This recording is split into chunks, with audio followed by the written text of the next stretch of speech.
Здравейте, приятели! Вие сте с Мариола и Творилница. Аз и моите 57. Усмихвам се на огледалото и виждам младостта наднича все още от очите усмивката ми. И сякаш всичко друго избледнява. Новодошлите бръчици, променените черти на лицето, на тялото, вечното бързане, стремежа да мога да успявам, да водя битки, и мои, и чужди, дори такива, за които не са ме молили, да съм всесилна, да съм безсмъртна, да съм всемогъща. Толкова много бързах, че нямах време да чуя душата си. И трябва, и длъжна съм, ми даваха сили.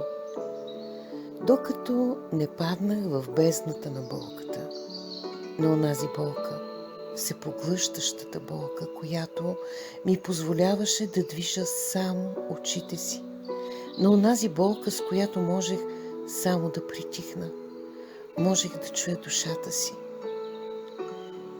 Минах през нейния огън и там оставих страховете си, егото, гневът, обидите.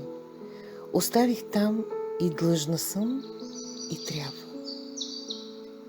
И едва след 50-те си години, когато дойде момент, в който трябваше да започна отново да се уча да вървя, да стъпвам отново на краката си, да правя отново първите си крачки, тогава започнах и да се уча да избирам себе си, да се ценя, да се обичам такава, каквато съм, да не съм удобна, да правя изборите от любов, а не защото съм длъжна и защото трябва.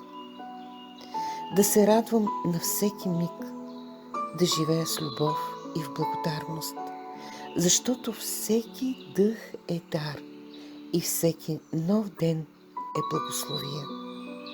Това сме аз и моите 57.